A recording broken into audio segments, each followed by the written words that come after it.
અરવલ્લી જિલ્લાના મેઘરજ તાલુકાના પીસાલ ગામ આજે અત્યાધુનિક દોડથી દૂર છે। વર્ષો વીતી ગયા છતાં ગામવાસીઓ મૂળભૂત સુવિધાઓથી વંચિત રહ્યા છે। જ્યારે આજે પણ જો ગામમાં કોઈ મૃત્યુ થાય તો મૃતદેહને સ્મશાન સુધી લઈ જવા માટે માર્ગ સુવિધા ઉપલબ્ધ નથી।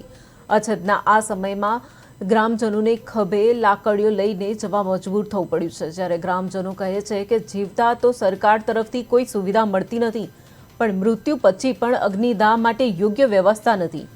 ચોમાસાના સમયમાં તો હાલત વધુ બગડી જાય છે, કેમ કે સ્મશાન પર શેડ પણ નથી, જેથી વરસાદમાં વિધિ કરવી મુશ્કેલી બની જાય છે। ગામના લોકો વારંવાર તંત્રને ધ્યાનમાં લાવવાનો પ્રયાસ કર્યા છતાં કોઈ નોંધ લેવામાં આવતી નથી। પરિણામે ગ્રામજનો જાતે શ્રમદાન કરીને સ્મશાનની આજુબાજુ સફાઈ કરી અને થોડીક માર્ગ બનાવવાના પ્રયાસ કર્યા છે, પરંતુ સંપૂર્ણ રીતે ન હોવાથી મુશ્કેલીઓ યથાવત છે। પીસાલ ગામની સ્થિતિ એટલી નારાજગીજનક છે કે હવે સ્થાનિકો આવનાર ચૂંટણીનો બહિષ્કાર કરે તો નવાઈ નહીં।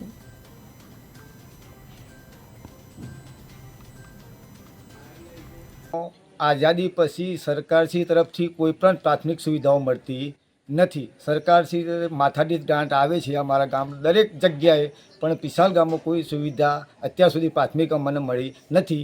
આજે અમારા ગામમાં એક મરણ થયું તો ગામ લોકોએ જાતે શ્રમ યોગ કરી અને મશાને જવાનો રસ્તો કર્યો। મશાને ત્યાં જઈને પણ અમારી કોઈ સુવિધા નથી, કોઈ પત્રો નથી, કોઈ ઉપર કોઈ સરકાર અમારી તરફથી સરકારમાંથી કોઈ ગ્રાન્ટ કે કોઈ શીત પીસાલ માટે મળતું નથી। ગામ લોકો થાકી અને જાતે શ્રમ કરી અને આજે સ્મશાનનું કામકાજ ચાલુ કરેલું છે।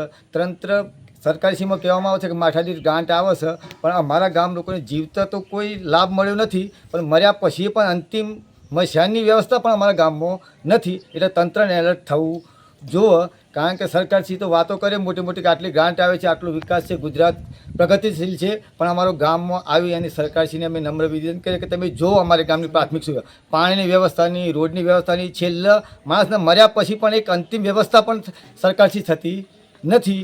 એના માટે સરકારશ્રીને આટલું જોઈ અને તંત્ર આવી જોવે અને અમારી ગામની પ્રાથમિક સુવિધા કંઈક કરે એવી અમે આશા રાખીએ છીએ ગામ લોકો। અને આવનાર ચૂંટણીમાં જો આવું ને આવું રહેશે આ પરિસ્થિતિ, આવનાર ચૂંટણીમાં અમે બહિષ્કાર કરીશું